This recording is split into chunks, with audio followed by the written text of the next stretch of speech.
particularly this evening, about our beloved guardian, Shoghi Effendi. We've been very, very greatly blessed and actually amazed at the development of the faith in this part of the world. With the establishment of the Baha'i faith in South Africa in this difficult area, though it's very difficult, the very fact that it is difficult will bring about great results in the future and will produce great Baha'i teachers and great Baha'i workers. Teaching the cause is disseminating the power of the Holy Spirit. And when you become a teacher of the cause, you become a channel through which the Holy Spirit descends into the world and goes out to those to whom you teach. So that actually the teacher secures greater benefit from his teaching services than the one whom he teaches, because he is then in contact with the power of the Holy Spirit. In the Holy Land, where we, Mrs. Ioas and I, had the privilege of serving the beloved guardian for some 6 years, you learned a little bit of what it meant to be in contact with the Holy Spirit directly, because you were continuously in the presence of the beloved guardian. And as you know, he was like a generator of spiritual power. When you met the guardian, you could just feel the spiritual power of his penetrating right through your very being. And to move continuously in that power and in that force was not an easy thing. It was something to aspire to, but I don't think very many of us actually achieved very much in the way of nearness to his spirit. The power, the unerring guidance of God descended upon Shoghi Effendi at all times, and in all things he did. And in all of his ways and his acts and his deeds, you could see the supreme guidance which he was receiving in the carrying on of the Baha'i work. Shoghi Effendi completely dedicated his whole life to the cause of God. He had no other thought. He ate, he slept, he was awake, he worked every minute, day and night, was for the cause of God. He thought of nothing else. Nothing else was of any interest to him. He didn't talk about anything else. He talked about the conditions of the friends, about the services of the friends. And he was like a barometer. When good word came from any part of the world about the successes of the believers, of the teaching work they did, he was joyous and he was happy. But when word came of difficulties within the Baha'i faith, of persecutions of some of the Baha'is, of difficulties the pioneers were meeting with, of suffering of the believers, he became very sad. His heart was like a mirror that seemed to reflect all parts of the world. Wherever he turned his heart, he saw what was there. And he saw pictured before him the exact conditions of the believers themselves. So that if any of you, especially the pioneers, especially those who've come into new areas to teach, and those of you who are carrying on this teaching work in new areas, if you have any idea that you're alone, that God is not with you, that the power of the Holy Spirit is not with you, dispel that from your mind, because the power of God and the power of the Holy Spirit is with you all the time, every minute, day and night. And the guardian himself, even in his physical form, registered those things in the Holy Land. And he talked to us about them day after day and night after night. I want to give you just one day in the guardian's life so you can appreciate a little bit more what it is to be the head of the faith, of a faith like the Baha'i faith. Shoghi Effendi usually arose in the morning about 5:30. And then he had his period of prayer and devotions and meditation. After that, he would receive, or he still had the pile of mail from yesterday or the day before, piles of mail. And he would start to go through this mail from all over the world. And he would indicate on each letter what should be done with it. One of the things that interested me very much, because I come from a business background and had a large office and had lots of mail, I never opened my own mail. It was always handled by someone else. But Shoghi Effendi opened every letter that was addressed to him. Anyone who wrote a letter to Shoghi Effendi and addressed it to Shoghi Effendi, that was opened by the guardian himself. And he took out the letter and he read it, and then he indicated and instructed what should be done with it. Sometimes he gave he account to respond to. Sometimes he gave it to me. Other times he gave it to Dr. Hakim if it were to the Oriental countries, and had to be answered in Persian. So every piece of mail that came in addressed to the guardian of the cause was received by him personally and was opened by him personally, so that everyone was assured that their messages to him caught his own eye and his own heart and his own mind. Then after going through this correspondence for hours, and don't think it was light, one evening he came over and he says, "Today I've received 700 pages of minutes and of records from different parts of the world, and I have to read them all." Now that came for another day, not in that volume, but I just mentioned this volume so you have an idea of what it was just to read the mail, let alone consider what to be done with all of the questions that were asked, and to issue the instructions about what should be done all over the world. The early afternoon he went up on Mount Carmel into the Baha'i Gardens there, which he had built himself, and he met the Oriental pilgrims.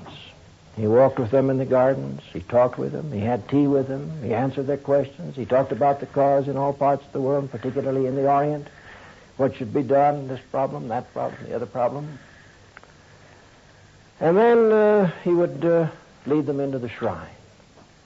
And after a period of prayer and devotion there in which he chanted for them, they would return. Then he would come down and continue with his mail and his cables that would come in during the day, answer the cables. Then in the evening he would come over and have dinner with the pilgrims from the western part of the world and with the members of the International Baha'i Council. Then he would talk about the cause with the people from the west. He talked with them in English, because Shoghi Effendi spoke a number of languages, English and Persian and Arabic very well. And he would talk about the cause, the different conditions all throughout the world, and talk with them about the progress of the faith in their own country. And one of the most interesting things that we experienced was when a pilgrim would come, let's say from Canada, he'd say, "Well, how is the cause developing in Canada? How is it progressing? How many centers do you have? How many spiritual assemblies do you have? And how many groups do you have?" "Well, Shoghi Effendi, I don't know." "Well," he says, "you don't know. I do know. I'll tell you what it was."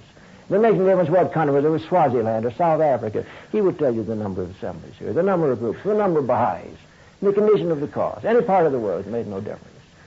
So he talked with each and every one about their own country, about the conditions there, about the social conditions, about the problems under which they work, and give them hope and encouragement and guidance and instructions. And then he would take that occasion to talk over many of the problems with the International Council. Because Shoghi Effendi was not a person that had very many secrets.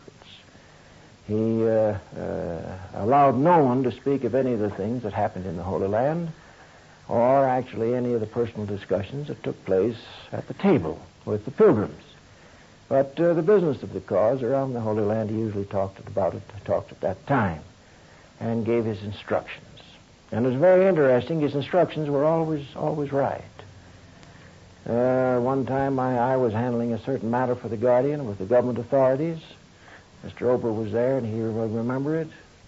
And I was telling the Guardian, he asked me what I was doing, and I told him, he says, "Well, I think you better go and see Mr. Eitan. He's our friend, and he'll help us." Now, that didn't seem the wise thing to me to do, because I'd been handling it along a different line. And I explained it to the Guardian. He says, "No, I think Eitan is our friend. You see him." Well, actually, Eitan is the one that solved the whole problem for us later on. I went to him and appealed to him very strongly, and he settled it. I mention this to show the guidance of the Guardian and how, in all things, he was making decisions all the time. You send him a cable from South Africa. He considers it. He prays about it, and then he gives you the answer, and that's the will of God. And that's the way it works. Well, when I give you this as a picture of one day in Shoghi Effendi's life. Remember, it wasn't one day and then he rested for a week. It wasn't 2 days and then he rested. But it was 3 days, it was 4 days, it was 5 days, it was 6 days, it was 7 days. And it was week after week and week after week. When he was in the Holy Land, there was no rest whatsoever for the Guardian. From early morning, 5:30 in the morning, till 11:30 at night. Burdened, problems all over the world. People never thought to, until the last few years, to send him the encouraging word of what had been done, the great victories that had been won. But whenever they have any trouble, then I would cable the Guardian for guidance, and he had to solve the problems of the world in that way, so that he was continuously under the pressure of the friends at all times. When I first arrived in the Holy Land, there were 2 or 3 things about the Guardian that impressed me very much. And one was particularly the size of the Guardian. Now, in the West, for you people who haven't been in the West, we've come to associate the idea of majesty and of greatness with size. A man to be a great person and a great leader had to be a big man, 6 feet tall, big shoulders and so on. Shoghi Effendi was a very delicate and refined man. He was small in stature. He was so refined and delicate, his features, his nose, his eyes, his hands. Every one of his features was so delicate and so refined, so perfect, that you could realize that the power when he spoke was not of a man, Shoghi Effendi, but was of the power of the Spirit coming through him. It was a channel that God used. It was not a man sitting there. I used to sit and marvel at the guardian, so refined and so delicate, so beautiful. And yet the power with which he spoke, and when he would speak about the power of the cause, this building would just shake. The whole thing would shake. It was a tremendous experience to see how God can use a chosen instrument to speak through and to work through and to disseminate his will and his power throughout the world. Shoghi Effendi was about the size, was smaller than Abdu'l-Baha. You've all seen pictures of Abdu'l-Baha. Shoghi Effendi was smaller than Abdu'l-Baha. He looked quite a bit like Abdu'l-Baha. He walked like the master. He had the same stance as the master. One time I was on top of the shrine, and we were building the top of the shrine of the Bab. And I looked down, and the guardian was coming into the gardens, and the sun was shining on him. And as I looked down, I said, goodness gracious, there's Abdu'l-Baha. And then I looked again, of course, and it was the guardian. But if he'd had a beard on, a white beard, I'd have sworn it was the master, because it was the same walk, the same stance, the same look. He had the same features in his face, generally, as Abdu'l-Baha, which means he had quite a few of the features of Baha'u'llah. And when you see the picture of Baha'u'llah, you'll see some of those features. His eyes and the construction of his eyes were those like the Bab. You know that he was the descendant of both Baha'u'llah and of the Bab. And his hands are most delicate and graceful hands. The fact of the matter is, they tell the story that when he was a child, the greatest holy leaf, who was Abdu'l-Baha's sister, and who we look upon as the most holy and most perfect woman in the Baha'i world. The greatest holy leaf used to hold him in her lap, and hold his hands, and she'd say, these are the hands of Baha'u'llah. The guardian was always a very serious and yet a very delightful character. Even when he was small, he showed his signs of power and of greatness. And Abdu'l-Baha used to insist that everyone called him Shoghi Effendi. They never allowed him to call him Shoghi like you do with children, using just their first name. But he insisted that they use his title of Effendi, Shoghi Effendi.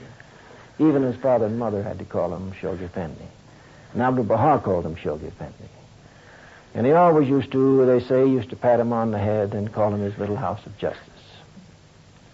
To show that even from childhood, Abdu'l-Baha had indicated that he would be the successor to Abdu'l-Baha and would become the head of the faith. Another one of the qualities that you found in Shoghi Effendi, and which actually astonished me, was his humility. I had studied a lot in the writings about humility. I had read a lot in the religious teachings about being humble. And I thought I knew a little bit about what it meant. But you knew nothing about humility till you saw Shoghi Effendi. Shoghi Effendi never spoke of himself. And one of the things that interested me very much is when he was talking about the cause and its development. He'd speak about the conditions in the days of the Bab. And he'd speak about the conditions and the activities of the faith in the days of Baha'u'llah. And he'd speak about the conditions and the activities of the faith in the days of Abdu'l-Baha. And then he would speak about the faith in the days after Abdu'l-Baha. He never said in the days of the guardian or in my period of administration, but he always referred to the days after Abdu'l-Baha. One time we were talking, and I made some comment to the guardian about some of the activities of the cause. I don't remember what it was, and I mentioned his name in the same sentence and almost in the same vein of thought as that of the master. And he stopped me immediately and says, Roy, don't ever do that. Don't ever mention my name in the same breath as you mention the name of the master. that the Master was like the ocean. I am like a drop. The Master was like the sun, and I am like an atom. So don't ever mention my name. The same theme or the same trend of thought of that of the Master. The vast gulf between Abdul Baha and all the rest of creation and between the guardians. Another thing that interested me very much was during the 10-year crusade particularly. We were there serving him during the crusade. He never referred to the crusade as his plan. That it was something that he had given to the friends. That it was something that he had worked out for the friends to work and to accomplish. But he always spoke about the crusade as the task which God has given us to do. Just like he had no part of the crusade whatsoever. That he was a channel through which the power of the Spirit flowed and gave this procedure to the world. And he had no more to do with it than anyone else, except that he happened to be the channel. So he always spoke of the tasks which we have to do, including himself in those who have to fulfill the obligations of the 10-year crusade. Then he was a mountain and an ocean of love and of tenderness and of generosity. It was amazing to me how he never forgot the least little thing. I mean, things that we would consider completely unimportant. He would comment on something, and you'd think, well, that was very beautiful. 2 or 3 weeks later, he'd say, Leroy, I told you about so-and-so that day, and he said, now this is the rest of it. Things that you dismiss from your mind, the least little thing. The guardian never forgot anything, even the smallest thing. And as he'd go about, he'd always be complimenting someone. The gardeners, even the gardeners, taking care of the garden, he'd say, well, you planted that very beautifully. The flowers are very beautiful. I'm well pleased with the way you're keeping up this lawn. And I'd like you to do so-and-so, and it's just very beautiful. Everyone who worked for him, he was always thinking what he could say to make them happy. And when a person was having difficulty, he would say, what can I do to make that person happy? What can I do to lighten his load so that he can carry on a little bit better and a little more efficient? Never thinking of himself. How he had time with all the problems, mind you, of all the world all the time, to be thinking of all these little things, all of those things which he did. It was amazing. His love. And he loved people. He loved everyone. He looked in everyone, he saw the face of God in everyone. He looked at their attributes of God. He looked at their accomplishments. He looked at their deeds. He didn't look at their shortcomings. What registered before the guardian was what a person was offering to God, and not his sins and shortcomings. Accomplishments, the good deeds, the character that he had developed. That's what the guardian saw. He didn't see the other things. He wasn't interested in them. Always ready to forgive, always ready to help. So this love of the guardian, this tenderness, this gentleness, and yet a man who has to rule the world and rule it with iron. It's a combination that is almost inconceivable, that a person would be so full of love and tenderness, and a tenderness that you can't understand. No one will realize how he suffered from things, the mistreatment of some of the members of his family. Nobody knows what he suffered. You had to be there to see it. And then he never said anything, but you could feel his suffering from those who had turned away from the cause of his own kith and kin. Very difficult, because his love was so great. His forgiveness was so great, and his forbearance was so great. This gentleness and this consideration and this love, I want to tell you just 2 little stories. One of them, there was a pilgrim from the United States, a Mrs. True. The American Baha'is, of course, who were here, remember her very well. One of the very early Baha'is in the cause, one of the great workers for the Baha'i Temple, one of the great pillars of the cause, and she's now a hand of the cause. She visits the guardian. She's 95 years old. And, of course, the guardian was greatly pleased that she'd come at that age. And he would talk to her about the early days of the cause, about the days of the Master, and what the Master had said to her and what she had done for the Master, and so on. One evening he came over and he said, sat down with Miss True. He says, I have a gift for you tonight. And she was quite excited, of course. Being elderly, a little bit nonplussed as to what to do. And he took it out of his coat pocket. He reached in and took out, and he says, this is a purse which Abdul Baha used. And I know you treasure it and like it because it's from him. And she thanked him and was quite excited about it. And he says, you open it and see what's in it. So she started to open it and fumbling around trying to eat it. He says, let me open it for you. He took it and opened it. And she says, look in there now. What's there? She says, there's a gold piece in there. Yes, he says, take it out and look at it. So she took it out and he looked at it. He says, now, what's the date of it, Mrs. True? She looked at it. She says, 1906. He says, that's the date of your first visit to the Holy Land to visit Abdul Baha. And this was a gold coin which Abdul Baha had. Well, now, think of that tenderness with all of the weight that he has on his shoulders, all of the problems he has to meet, that he would think of those things. He would think of this purse. He would think of that gold piece back, and he would think of the date of her first visit, 1906. Well, another story I'll tell you that has touched me very much and was very impressive. There was one of the pilgrims from Canada, a member of the National Assembly. And it was the night before her departure for returning home to Canada.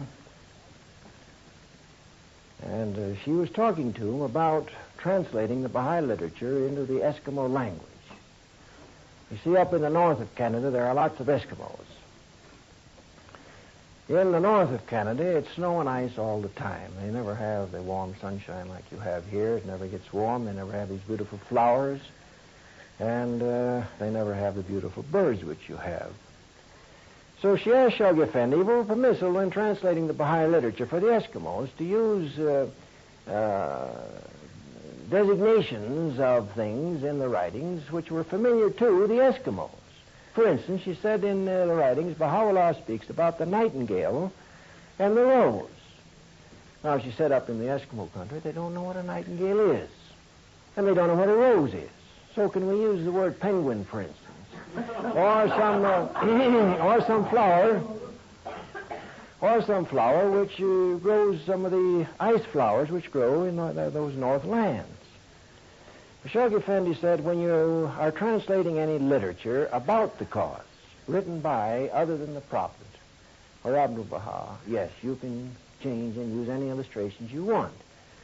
But when you translate Baha'u'llah's words or Abdul Baha's words or the Bab's words, you translate them exactly as they are. You can't change anything. And you have to translate nightingale and rose for the Eskimos.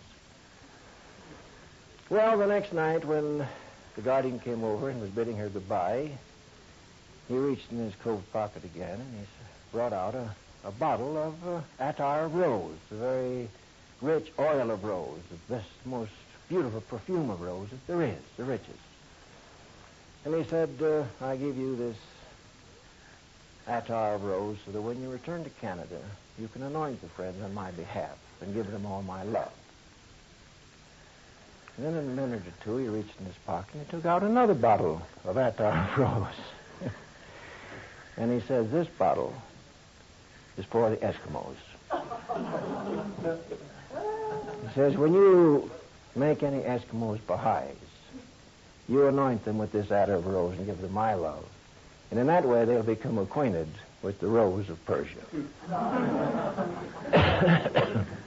Well, it was things like that all the time. How the guardian ever thought of these matters is difficult to conceive how he encompassed it in the period of 24 hours. From early morning, late at night, pressure, problems. Sometimes he becomes so nervous that he couldn't eat because of some of the problems confronting the Baha'is in different parts of the world. Certain things had to be decided. Certain things had to be done. I'll speak of one or two of them later, perhaps. But this was the life of the guardian, his tenderness. Now, another thing that had interested me very much and was a lesson to me, it was the same lesson that Abdul Baha gave the Baha'is who were around him in his days.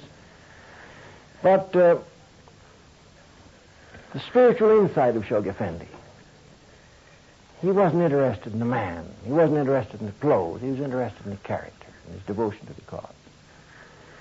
And there was a knock on the door at the Western Pilgrim House, and I went to the door, and a man very poorly dressed and rather a nondescript appearance. And I said, yes. I said, what can we do for you? Anything we can do for you? He says, I am Charles Dunning. I am the pioneer from the Orkney Islands. Oh, I said, come right in. And I welcomed him in. I took him to his room, made him comfortable, and saw that he had fruit and one thing and another. And then he was busy during the day, and it came time. The guardian usually came over for dinner at dinner time to receive the pilgrims, the new pilgrims that had come, and to have dinner with them and talk with them. And so, to us, it's a very important event. I mean, every time you saw the guardian was a new event. It wasn't that you saw him this morning, you see him this evening. It was a new occasion. It was. It's hard to describe the guardian. You were so close to him that you couldn't be any closer. And yet you were so far that you couldn't be any further because there was no association with the infallibility of the guardian. That was always there. And there's no association for that guidance which comes. He's the only one. I used to feel so sorry for Shoghi Effendi, I can't tell you. Problems, and he had no one to consult with. No one to share these burdens with him. He had to decide for himself. He had to consider for himself, and he had to make the decision himself. Because there was no associate for this divine guidance. What it was, we don't know. I don't know what it is and how it worked, but there it was. You saw it all the time. Well, I said to Charles, we were getting ready to go down to have dinner with the guardian, and I said, well, Charles, don't you think maybe you want to change your clothes and a little bit for the guardian? He says, yes, I says, I will. So we went down, and I noticed he had the same clothes, which, of course, was all right. But when he came in, the guardian put his arms around him and kissed him. Now, the guardian very seldom kissed anyone. He embraced everyone, very seldom, but he kissed him. And he sat him down at the head of the table, next to him. He says, you're a knight of Baha'u'llah, and you deserve to be at the head of this table. Spiritual insight the guardian saw in that man, his sacrifice for the cause, his devotion to the cause, his service in those difficult Orkney Islands. You think you have a difficult here. It's nothing compared with the Orkney Islands, I'll tell you. People there are hard. People there are disinterested in religion. It's a cold, miserable country. There's nothing that lends itself. Here you anyway have the sunshine, you have the flowers, and you have your own associates, but he was there singly and alone, serving in that cold, bleak place, and I think the people were colder than the weather. It's terrible. And the guardian realized it. And the guardian felt that he said, after he left, he says, he is one of the God's heroes of the present time. I mention this so you can see how Shoghi Effendi saw this insight into everyone, this tenderness, this love. And yet, friends, a precision of mind. You can't conceal the precision of Shoghi Effendi's mind. I've dealt in America with high executives all in my business life. Men who have to problem and they size it up and they see the meat and the heart of the situation immediately. But they were children alongside of Shoghi Effendi. He would get long letters from various parts of the world, and they'd be diffusive in their love for the guardian, their devotion to the guardian, and what can they do to serve the guardian? Then 2 or 3 pages of questions. And he would read them and he'd say, but why don't they tell me what they want to know? They keep talking all around the subject instead of the heart. He says, I don't have time to read all these pages. He'd hand it to me and says, you correspond with him, find out exactly what the question is, and then give it to me and I'll give him the answer. Minor precision you never saw. He was small in stature, he was tender, he was kind, he was loving, but I tell you the precise mind and how he suffered from the inefficiency of the Baha'is. He used to get letters from other people in National Assembly, and he'd say these people are mountains, oceans of devotion, but mountains of inefficiency. Everything he did was efficient. Everything he did had to have a result immediately. And I soon learned when I was there that when you start to talk to him about anything, ask you any questions. There's no use going into all the details. Well, I went to Jerusalem and I saw Mr. Smith and I talked with him. No. You say, Mr. Smith said so-and-so in Jerusalem, and that's all. Then he gives you the answer. Wasn't interested in details, only interested in the heart of every subject. And in the heart, he gave you the answer and gave it immediately. And if the heart wasn't there, he recognized it. Well, this was a sort of a general picture of Shoghi Effendi.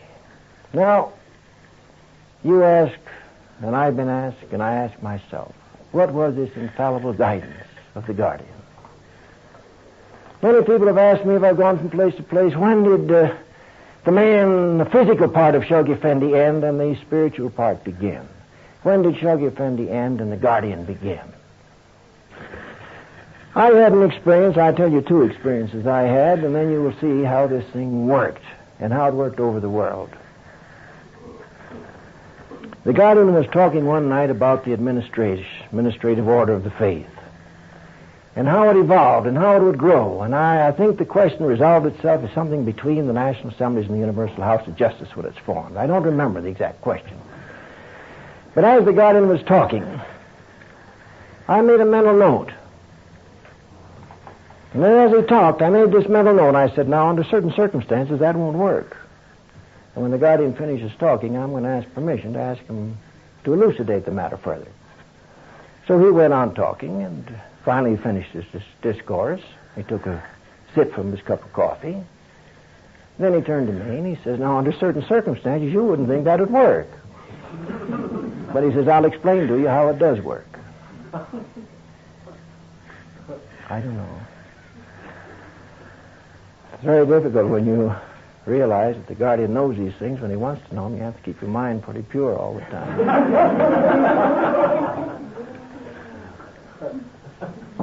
Another time, he came over for dinner, and he was rather disturbed. He'd had some cables from America about certain matters, and some action that had been taken, and he was a little disturbed at the action which was taken, actually. He started to talk about it, discuss it, and he read the cable that had been received. And in a minute or two, he turned to me and says, Leroy, he says, you were on the National Assembly in America when this thing happened, when it first came up, weren't you? And I said, yes, sir, I was. He says, you tell me what happened at that first meeting. So I started to tell him what happened. He stopped me when I got about 1/5 of the way. He said, no. He says, I will tell you what happened, and then you tell me if I'm right or wrong. So then he proceeded to discuss that meeting, what had taken place, the spirit behind the actions which were taken, which was the thing I was trying to convey to him, because an action is simple. You know, you did this, but why did you do it? That's the important thing. The spirit behind it. And he described that in detail. He said to me, am I right or am I wrong? I said, Shoghi Effendi, you were right, even to the details. He says, you see, I don't have to have all this information. God gives me a feeling in my heart.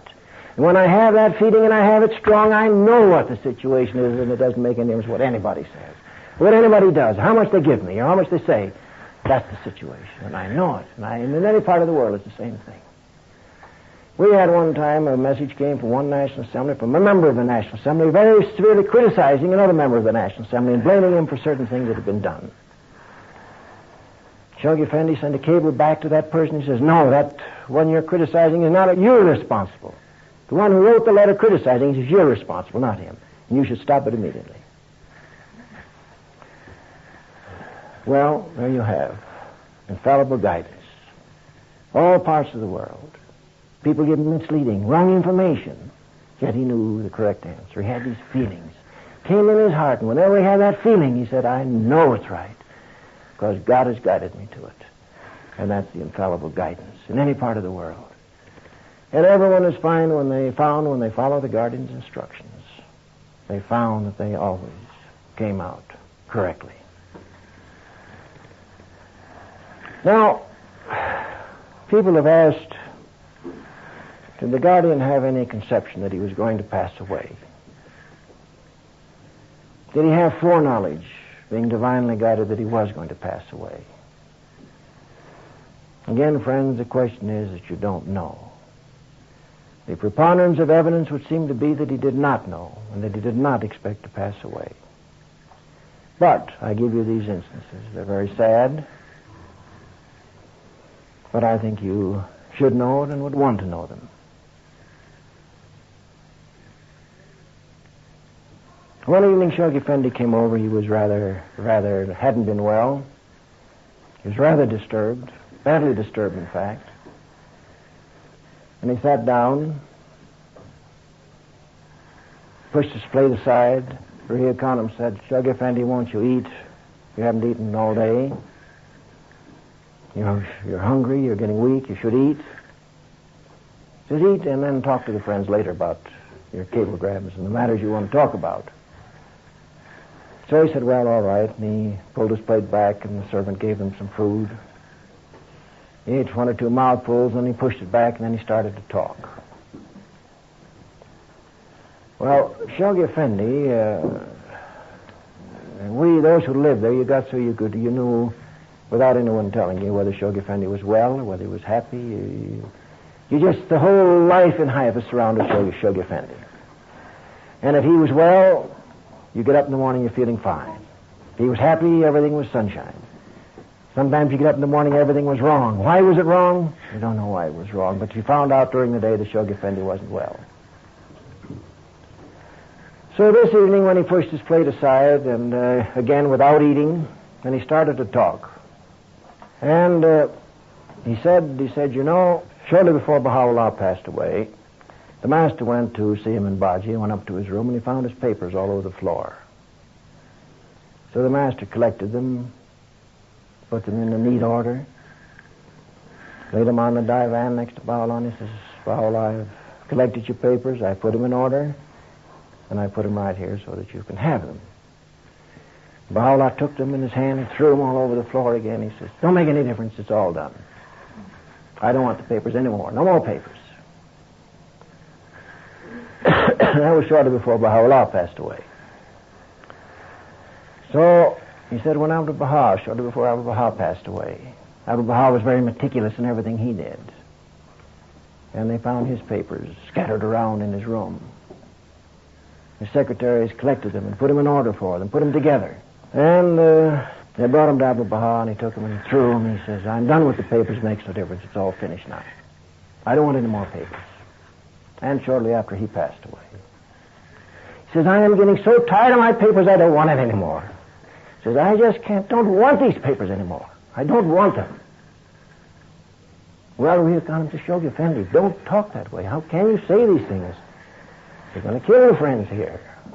And I said to Shoghi Effendi, why don't you give these papers to Ria Khan and myself? Give them to us. We'll do something with them. We'll handle them. We'll digest them. We'll give you memorandum, so all you have to do is give us the answers. So if a person raises a question, we give it to you. And all you have to do is say, tell them so-and-so, tell them so-and-so. I said, and Shoghi Effendi, no guardian in the cause in the future is going to be able to do what you do. No guardian can receive all these people, give them personal audiences, personal contacts, answer personal questions, deal with their personal problems. So they have to in the future deal through intermediaries. And I said, why don't you just set up now and have an audience with pilgrims, one hour in an afternoon? Just 1 hour, and talk to everyone, and have a general talk, and then it's all finished, so you can have a little time, so you can rest a little bit, so you don't have so many burdens, so you're not so pressed. And we talked along that line, and Shoghi Effendi said, well, it is not time for any change now. That was it. Sometime later, I usually had the privilege of walking home with the guardian after he left the pilgrims, and very often he talked further about the subject he had been discussing at dinner and gave further amplification, which of course were very precious moments and precious things. So, that evening he'd been talking about spiritual matters. It was the most spiritual talk that I'd ever heard. The guardian gave all the time I was in Haifa. Seemed like he was opening a door into heaven and letting us look in a little while.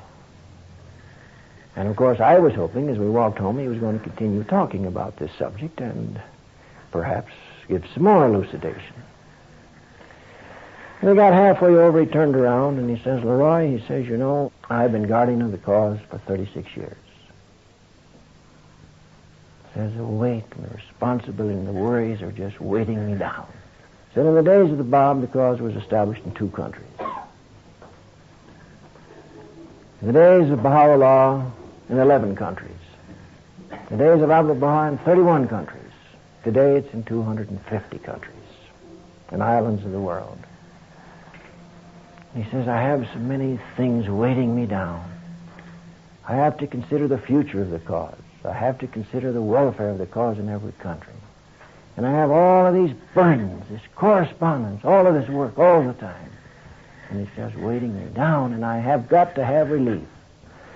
Well, I said, Shoghi Effendi, why don't you give me those papers? I can do a lot more work than I'm doing. I'll have to have a lot of help in my office. I've got to have more help to do the things I'm doing, but I can take these things. I can take those papers, I can digest them.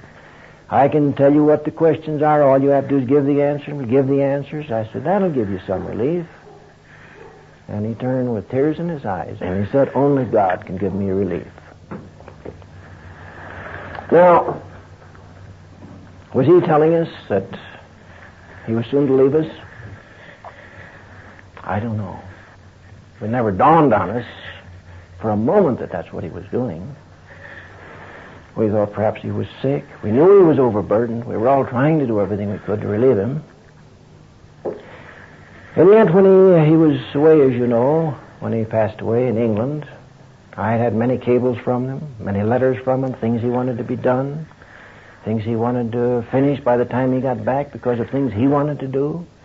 And he said he can't do until other things are finished. And want me to press the government, press different sources in order to finish them. For instance, one thing which is very important, he considered one of the most important accomplishments of the past years was the freeing of the most holy place in the Baha'i world, the Baji and the Shrine of Baha'u'llah, freeing it from the poisonous and insidious influence of the covenant breakers who lived right next to the shrine, which I was working on. And finally we got the people disposed, we got the people out of these buildings, we got title to the buildings, and I cabled the Guardian. I asked him if, because he had said he wanted them destroyed immediately, that they were out of the buildings. So I cabled him that we now had the titles transferred to the American NSA, their Israel branch, and should we proceed with the destruction of these buildings. And he cabled back, he says, no, he said, hold that lie, return. I want to supervise the destruction of the building, those buildings. Well, there was a direct statement of certain things he wanted to do. Now, certain other things he wanted to do in Haifa, certain other things he wanted to do in Akka, that he'd asked me to arrange the details for so that he could handle when he got back. It seems likely that if he had knowledge that he was going to pass away, he would have given us some written instructions as to what should be done after his ascension. Of course, you all know that the book, The Dispensation of Baha'u'llah, he considered that his will and testament. And he told many of the friends that, in reality, this is my will and testament, so that after me no differences may occur.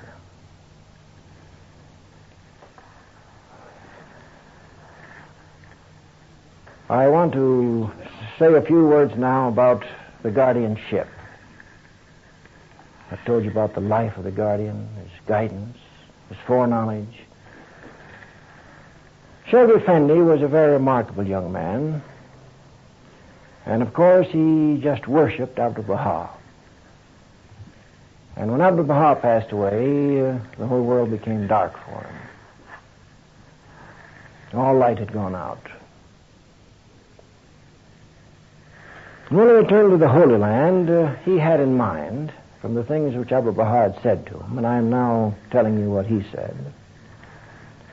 He said, I had in mind that Abdu'l-Baha would give me the honor of calling the great conclave, calling together the great conclave, which would elect the Universal House of Justice. And I thought in his will and testament that that was probably what he was instructing be done. But he said instead of that, I found that I was appointed the guardian of the cause of God. He said, I didn't want to be the guardian of the cause. First place, I didn't think I was worthy. Next place, I didn't want to face these responsibilities.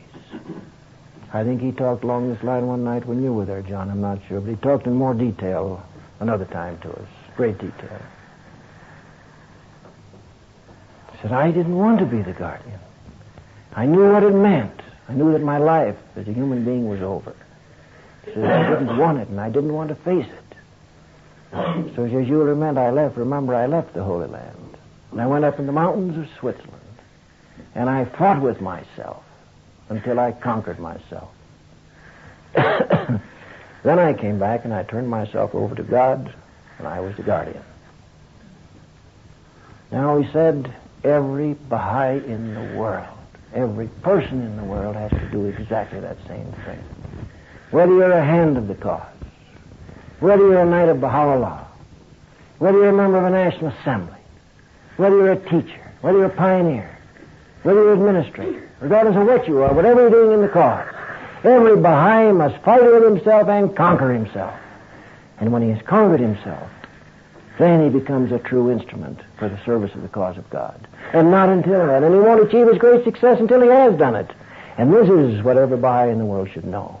And this is one of the main things I want you to get out of this talk tonight and bear out of this talk. The Guardian's instructions that every individual must fight with himself, must conquer himself, must overcome his lower nature, must overcome himself, and turn himself over to God so that the Holy Spirit can function through you. And when the Holy Spirit functions through you, then you will gain victory after victory. Because the Holy Spirit is the creative aspect of God, and it cannot do other than win victories and make successes for the cause.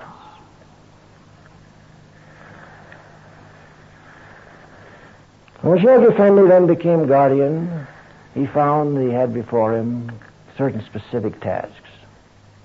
One, his mission in life was to fulfill those things which Abdu'l-Baha had started and wished to be finished, such as the Shrine of the Bab, such as the building of the terraces on Mount Carmel, such as the building of the gardens on Mount Carmel surrounding the shrine, such as getting land and property surrounding the shrine of Baha'u'llah and beautifying that most sacred resting place. And all of these things he started immediately to do, and he did. And now we have on Mount Carmel, we have more properties surrounding the Shrine of the Bab and protecting our holy places and sites for our administrative buildings of the future and areas of the future more than we need. And the same way in Baji, surrounding the home of Baha'u'llah, the mansion of Baha'u'llah, and surrounding the shrine, which is the Qibla of the Baha'i world, the most sacred place in the Baha'i world, and now, thank the Lord, is purified from the evils of the enemies of the cause. More property there than we anticipated. The Guardian accomplished this. And then he saw as his mission three things. One, in the administrative field, to build up the administrative order of the cause. Secondly, to spread the teachings of the cause throughout the world. That was another one of his missions. And lastly, to build the world center of the faith in the Holy Land. These were the three things that dominated him, four things that dominated his life and his activity. I speak to you just two little elements, and then I close. One is in the administrative field. Those of us who were in the cause since the early days, I don't want you to think that I'm too old, but I remember very clearly the development of the cause in America particularly. From the early days, Harlan remembers the development. He's not as old as I am. But while I was young, I was very impressive, and I can remember the things that happened in the cause when I was 4 or 5 years old. I remember Mr. Abul Fazl visiting America. I attended the first meeting of the Baha'i Temple Unity when it was organized in 1909. You remember the same day that the remains of the Bab were interred in the shrine on Mount Carmel. So I remember very clearly this development and how the Guardian built up this cause from shoots growing everywhere into a perfectly organized unit all over the world. It really is it's matchless when people in the future write about what Shoghi Effendi did in building up the unity and the order of the friends throughout the world. There'll be nothing in history that'll read like it. Abdu'l-Baha said that we are doing in one generation what takes you normally 1,000 years for humanity to achieve. And Shoghi Effendi was the leader that did it. And we were speaking one night, and I said, Shoghi Effendi, I said, you know, the way that I was a Baha'i in America, where the administrative order was born and grew and developed. I said, I know what was accomplished. I said, the matchless way in which you did this thing. I said, it's almost the work of a genius, the way you accomplished and built this cause and what it is today. He said, Leroy, he says, you talk like you think that I sat over here in the Holy Land and I had a blueprint of this Baha'i world order, and that I was started to build it. As soon as I found the friends strong enough to do this, I said, build this wall. And then a little later I said, build that wall. And then build this wall. And then lay that floor. He says, if you had that idea, he says, dismiss it from your mind. He says, when I became guardian, I didn't know what the steps to be taken were. But God guided me. And when He gave me guidance, I did what He guided me to do. And very often I didn't know what the next step was going to be until I got the guidance. When I got the guidance, we did it. And I didn't know maybe what the next step was going to be. I might have thought what it was going to be, but I didn't know. Till I got the guidance, and then I did it. He says, I have supreme guidance, supreme confidence that God will guide me to do whatever is necessary for the cause whenever it should be done. And he says the Baha'is of the world must have exactly that same confidence. They must have confidence that God will guide the guardian to do what should be done for the welfare of the cause at the moment it should be done. And unless they have that confidence, the cause cannot succeed. And this is the second message I want to give you, friends. This confidence which the guardian had in the unrelying, unending guidance of God. We ourselves have to have the reliance. We have to be assured within ourselves that God will guide His cause and that the things will be done when they're to be done, how they're to be done. The unerring guidance of God has not left us. Shoghi Effendi has not left us. He's left his physical body, but his spirit is still directing the affairs of this great crusade. And if we keep our hearts pure, if we keep our hearts as a mirror through which the power of the Spirit can reflect itself, we will be guided to win this great crusade. Now I end with one story in the teaching work. And it's a direct message to each and every one of us. The guardian came over one evening, and he was very happy and very enthused. He says, we have some wonderful cables today. So he read this cable, and it was from one of the islands in the Pacific. Now, the pioneer who had been there had been very discouraged, had great difficulty. And 4 different times had written the guardian that he wanted to leave. He couldn't get a job. It was hard to make any contacts. It was hard to make an impression on anyone. No one would listen to him. He was oppressed. He was opposed by the clergy. He was oppressed by the government, and everything was against him. And each time that he wrote these letters, the guardian would tell me to write him and encourage him and tell him that the guardian wanted him to stay and that the guardian promised him that the seed he was sown would grow. Well, these cables had been received that he not only had one spiritual assembly, but he had 2 spiritual assemblies. It just burst right out like that. And I said, well, Shoghi Effendi, I said, of course, this pioneer, he did the work, but I said, the guardian is the one that actually won this victory. I said, you're the one that won it, because if it hadn't been for you, he'd have left. And he says, that's right. He says, Leroy, I tell you, I have to stay in the Holy Land.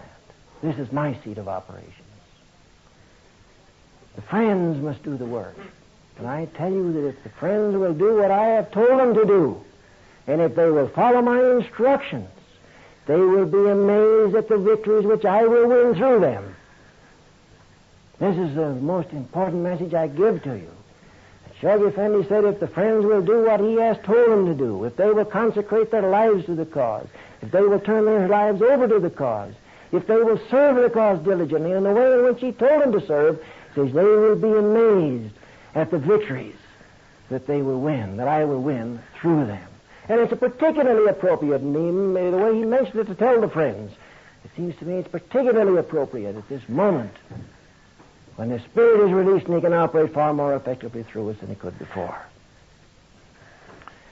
Well, friend Shoghi Effendi, I told you about these stories about the attar of rose, how he liked to send his love to all of the friends with the attar of rose, which was so cherished by Baha'u'llah and by Abdul Baha.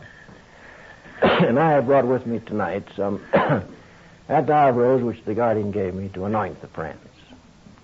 So I thought it would be nice to anoint each one of you on behalf of Shoghi Effendi and with his love, and with a prayer that we will all do our part to win all of the great goals prescribed for us in the 10-year crusade.